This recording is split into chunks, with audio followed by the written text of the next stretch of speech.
ನಮಸ್ತೆ ವೀಕ್ಷಕರೇ. ನಾನು ಇಂದಿನ ಸಂಚಿಕೆಯಲ್ಲಿ ಲಗ್ನದ ಬಗ್ಗೆ ನಾನು ಮಾತಾಡಿದ್ದೆ. ಲಗ್ನ ಅಂದ್ರೇನು, ಲಗ್ನ ಎಷ್ಟು ಇಂಪಾರ್ಟೆಂಟು ಜಾತಕದಲ್ಲಿ. ಲಗ್ನ ಇಲ್ಲ ಅಂತಂದರೆ ನಾವು ಬೇರೆ ಯಾವುದನ್ನು ಕೂಡ ನಾವು ಅನಲೈಸ್ ಮಾಡೋಕ್ಕಾಗಲ್ಲ ಅಂತ ಕೂಡ ಹೇಳಿದ್ದೆ ನಾನು. ಗ್ರಹಗಳು ಕೂಡ ಯಾವುದು ಒಳ್ಳೆಯದು ಯಾವುದು ಕೆಟ್ಟದ್ದು ಅಂತ ತಿಳ್ಕೊಬೇಕು ಅಂದರೆ ನಾವು ಲಗ್ನನೇ ನೋಡಬೇಕು ಅಂತ ಕೂಡ ಹೇಳಿದ್ದೆ ನಾನು.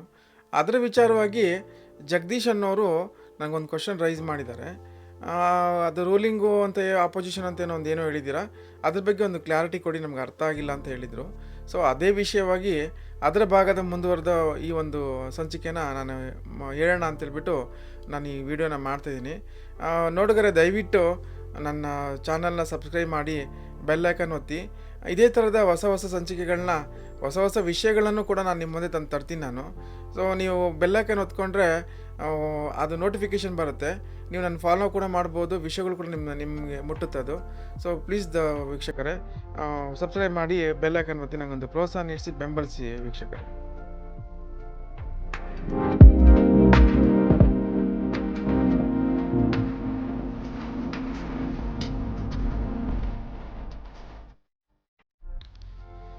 ವೀಕ್ಷಕರೇ, ಇವಾಗ ರೂಲಿಂಗ್ ಪಾರ್ಟಿ ಅಂತ ಮಾತನ್ನು ಯೂಸ್ ಮಾಡಿದ್ಯಾ ಅಂತ ಜಗದೀಶ್ ಅವ್ರು ಹೇಳಿದರು. ರೂಲಿಂಗ್ ಪಾರ್ಟಿ ಅಂದರೆ ನಾನು ಹೇಳೋದು ಇಷ್ಟೇ, ಅದೊಂದು ಎಕ್ಸಾಂಪಲ್ ಕೊಟ್ಟಿದ್ದು ಅಷ್ಟೇ.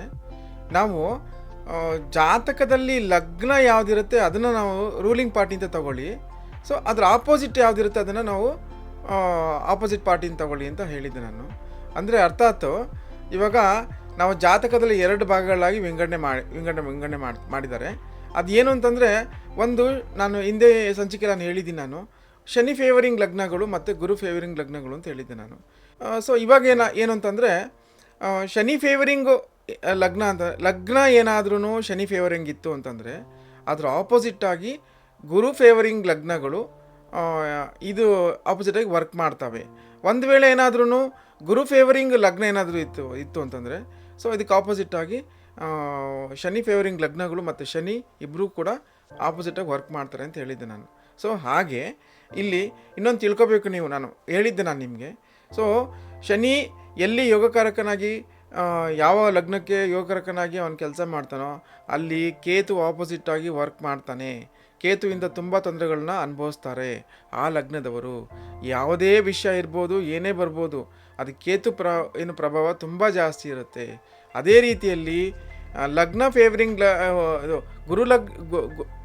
ಗುರು ಫೇವರಿಂಗ್ ಲಗ್ನ ಯಾವುದೇ ಇರ್ಬೋದು, ಅಲ್ಲಿ ರಾಹು ಕೂಡ ಅವರ ಆಪೋಸಿಟ್ಟಾಗಿ ಕೆಟ್ಟ ಪ್ರಭಾವಗಳನ್ನು ಬೀರ್ತಾರೆ. ಇದು ನಮಗೆ ಗೊತ್ತಾಗಲ್ಲ. ಇವಾಗ ಏನಂದರೆ, ಇಂದಿನ ಸಂಚಿಕೆಯಲ್ಲಿ ಹೇಳಿದೆ ನಾನು, ಗುರು ಬಲ ಅಂತ ಒಂದು ವಿಷಯ ಬರುತ್ತೆ. ಎಲ್ಲರೂ ಕೂಡ ಗುರುಬಲ ಗುರುಬಲ ಗುರುಬಲ ಅಂತ ಹೇಳ್ತಾರೆ. ಇಲ್ಲಿ ಗುರುಬಲ ಒಂದೇ ಸಾಕಾಗಲ್ಲ. ಯಾಕೆ ಅಂತಂದರೆ ಶನಿ ಫೇವರಿಂಗ್ ಲಗ್ನಗಳಿಗೆ ಗುರು ಬೇಕಾಗಿಲ್ಲ. ಇಲ್ಲಿ ಗುರು ಬಲಾಢ್ಯನಾದರೆ ಅಥವಾ ಆಪೋಸಿಷನ್ ಇರೋಂಥ ವ್ಯಕ್ತಿ ಬಲಾಢ್ಯನಾದರೆ ಇವರು ಏನೇ ತೊಗೊಳೋಂಥ ಡಿಸಿಷನ್ನಿಗೆ ಅವನು ಪ್ಲಸ್ ಮಾರ್ಕ್ ಹಾಕೋದು, ಅದಕ್ಕೆ ಅವನು ಆಪೋಸಿಷನ್ ಆಗಿ ಅವನು ವರ್ಕ್ ಮಾಡೋದಲ್ಲಿ. ಅದಕ್ಕೋಸ್ಕರ ನಮಗೆ ಗುರುಬಲ ಬೇಕಾಗಿಲ್ಲ. ಗುರುವಿನ ಬಲಕ್ಕಿಂತನೂ ಗುರುವಿನ ಅನುಗ್ರಹ ನಮಗೆ ಬೇಕಷ್ಟೇ. ಆ ಅನುಗ್ರಹಕ್ಕೋಸ್ಕರ ಬೇಕಾದರೆ ನಾವು ಟೆಂಪಲ್ಗೆ ಹೋಗೋಣ, ಪೂಜೆ ಪುನಸ್ಕಾರ ಮಾಡೋಣ. ಬಟ್ ಗುರುಬಲ ನಮಗೆ ಈ ಶನಿ ಫೇವರಿಂಗ್ ಲಗ್ನಗಳಿಗೆ ಬೇಕಾಗಿಲ್ಲ. ಅದೇ ರೀತಿಯಲ್ಲಿ ಗುರು ಫೇವರಿಂಗ್ ಲಗ್ನಗಳಿಗೆ ಶನಿ ಬಲನೂ ಕೂಡ ಬೇಕಾಗಿಲ್ಲ. ಅದು 7.5 ಇರ್ಬೋದು, ಅಷ್ಟಮ ಶನಿ ಇರ್ಬೋದು, ಅರ್ಧಾಷ್ಟಮ ಶನಿ ಇರ್ಬೋದು, ಪಂಚಮ ಶನಿ ಇರ್ಬೋದು. ಯಾವುದೇ ಮನೆಗೆ ಬಂದರೂ ಕೂಡ ಅವನು ಗುರು ಫೇವರಿಂಗ್ ಲಗ್ನಗಳಿಗೆ ಅವನು ಕೆಟ್ಟದ್ದೇನೆ ಮಾಡ್ತಾನೆ. ಇಲ್ಲಿ ಇನ್ನೊಂದು ವಿಷಯ ತಿಳ್ಕೊಬೇಕು. ನೀವು ಅನ್ಕೋಬೋದು, ಹಾಗಾದರೆ ಗುರು ಬೇಡವಾ? ಹಾಗಾದರೆ ಇಲ್ಲ, ಗುರು ಬೇಡ ಬೇಕು ಅನ್ನೋ ಪ್ರಶ್ನೆ ಅಲ್ಲ. ಅಲ್ಲಿ ಯಾವುದೇ ವ್ಯಕ್ತಿ ಒಂದು ಸಲ ಅವನು ಯಾವುದಾದ್ರು ಒಂದು ಲಗ್ನದಲ್ಲಿ ಅವನು ಜನನ ಆಗತ್ತೆ ಅಂದರೆ ಅದು ಕರ್ಮಕ್ಕನುಸಾರವಾಗಿ ಜನನ ಆಗೋಗಿರುತ್ತೆ. ಅದು ಡಿಸೈಡ್ ಫ್ಯಾಕ್ಟ್ರ್ ಕೂಡ ಹೌದು. ಈ ಲಗ್ನಕ್ಕೆ ಈ ಗ್ರಹಗಳು ಫೇವರಿಂಗು, ಈ ಲಗ್ನಕ್ಕೆ ಈ ಗ್ರಹಗಳು ಆಪೋಸಿಷನ್ ಅಂತ ಹೇಳ್ಬಿಟ್ಟು ಅವನು ಹುಟ್ಟಬೇಕಾದ್ರೆ ಅದು ತಂದಿರೋಂಥ ಒಂದು ಹಣೆ ಬರ. ಅದನ್ನು ಯಾರೂ ಕೂಡ ನಾವು ಚೇಂಜ್ ಮಾಡೋಕ್ಕಾಗಲ್ಲ. ಬಚ್ಚಕ್ರದಲ್ಲಿ ಏನಾಗುತ್ತೆ ಅಂದರೆ, ಕಾಲಚಕ್ರದ ಬಚ್ಚಕ್ರದಲ್ಲಿ ಮಾತ್ರನೇ ಗುರು ಶುಕ್ರ ಬುಧ ಚಂದ್ರ ಇವರು ಸಾಲ್ವರ್, ಅಂದರೆ ಪ್ರಾಬ್ಲಮ್ನ ಸಾಲ್ವ್ ಮಾಡೋರು.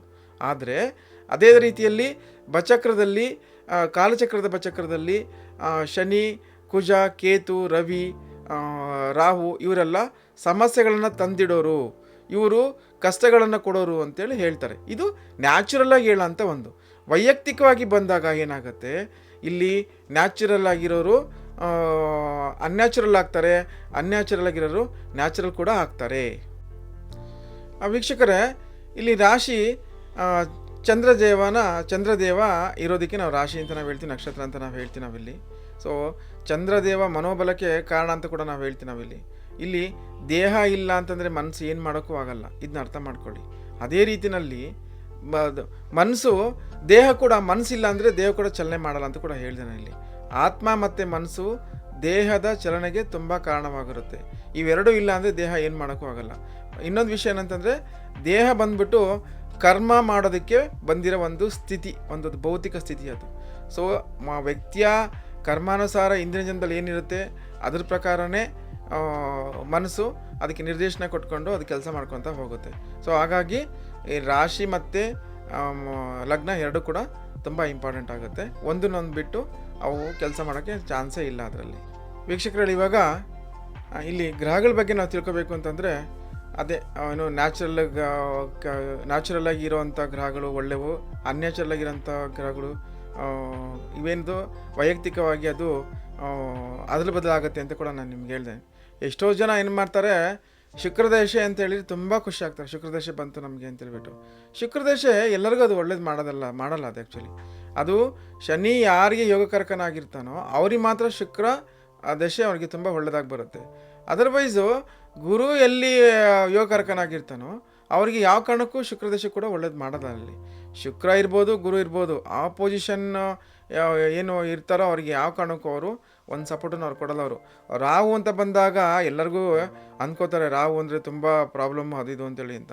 ಸೊ ಶನಿ ಯೋಗಕಾರಕನಾದಂಥ ಶನಿ ಫೇವರಿಂಗ್ ಲಗ್ನಗಳು ಯಾವಿರ್ತವೆ ಅವೆಲ್ಲರಿಗೂ ಕೂಡ ರಾಹು ಅವನು ಕೊಡೋಕೆ ನಿಂತ್ಕೊಂಡ್ರೆ ಏನು ಒಂದು ಅನುಕೂಲನ ಅಥವಾ ಒಂದು ಸುಖನ, ಒಂದು ಕಂಫರ್ಟಬಲ್ ಕೊಡೋಕೆ ನಿಂತ್ಕೊಂತ ಅಂದರೆ, ಗುರು ಶುಕ್ರ ಏನು ಕೊಡ್ತಾರೆ ಅದಕ್ಕೆ 10ರಷ್ಟು ಅವರು ಕಂಫರ್ಟ್ನ ಕೊಡ್ತಾರೆ. ಅದೇ ರೀತಿಯಲ್ಲಿ ಗುರು ಫೇವರಿಂಗ್ ಲಗ್ನಕ್ಕೂ ಕೂಡ ಅಷ್ಟೇ ಕೇತು ತುಂಬ ಒಳ್ಳೆಯದನ್ನು ಮಾಡ್ತಾನೆ, ತುಂಬ ಒಂದು ಏನೋ ಅವ್ರಿಗೆ ಕಂಫರ್ಟನ್ನು ಕೊಡ್ತಾನೆ. ಅವನು ಗುರು ಎಲ್ಲಿ ಕುತ್ಕೊತಾನೋ ಅಲ್ಲಿ ಕೇತು ಬಂದ್ಬಿಟ್ಟು ಅವನಿಗೆ ಸಪೋರ್ಟಿವ್ ಆಗಿ ಅವ್ನಿಗೆ ವರ್ಕ್ ಮಾಡ್ತಾನೆ. ಇಲ್ಲಿ ಶನಿ ಎಲ್ಲಿ ಕುತ್ಕೊತಾನೋ ಅದಕ್ಕೆ ಆಪೋಸಿಟಾಗಿ ಕೇತು ವರ್ಕ್ ಮಾಡ್ತಾನೆ. ವೀಕ್ಷಕರೇ, ಇಲ್ಲಿ ಮೇಜರ್ ಆಗಿ ಶನಿ ಮತ್ತು ಗುರುದು ಏನು ಪಾತ್ರ ಇದೆ ಅದೇ ಥರನೇ ರಾಹು ಮತ್ತು ಕೇತುವಿನ ಪಾತ್ರ ತುಂಬ ಜಾಸ್ತಿ ಇರುತ್ತೆ.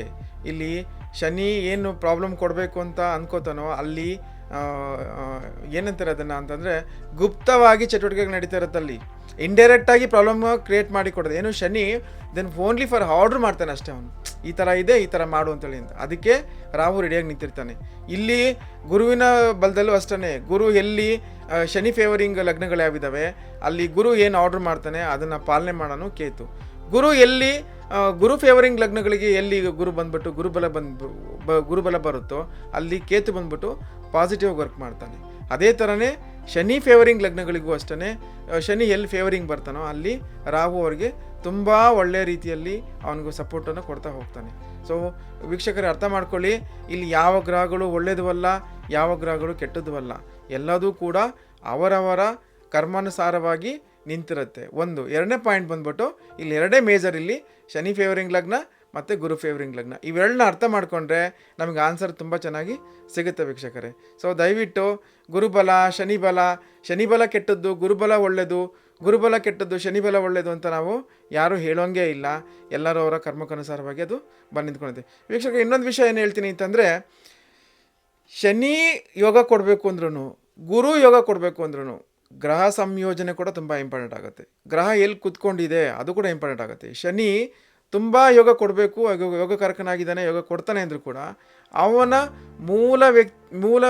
ಆ ವ್ಯಕ್ತಿಯ ಮೂಲ ಜಾತಕದಲ್ಲಿ ಅವನ ಸ್ಥಿತಿ ಹೇಗಿರುತ್ತೆ ಅದ್ರ ಮೇಲೆ ಡಿಪೆಂಡ್ ಆಗುತ್ತೆ. ಅಲ್ಲೇನಾದ್ರೂ ಅವನು ಶತ್ರುಮನೆಗತವಾಗಿ ಅಥವಾ ವಕ್ರತ್ವ ತಗೊಂಡಿದ್ರೆ ಅಥವಾ ಡಿಗ್ರಿಯಲ್ಲಿ ತುಂಬ ಜಾಸ್ತಿ ಇತ್ತು ಅಂತಂದರೆ ಇಲ್ಲಿ ರಾಜಯೋಗನೇ ಅಥವಾ ರಾಜಯೋಗನಾಗಲಿ ಅಥವಾ ಒಳ್ಳೆಯದನ್ನಾಗಲಿ ನಾವು ಹೆಚ್ಚಿನ ಒಂದು ಪರ್ಸೆಂಟೇಜಲ್ಲಿ ನಾವು ನಿರೀಕ್ಷೆ ಮಾಡೋಕ್ಕೆ ಆಗಲ್ಲ.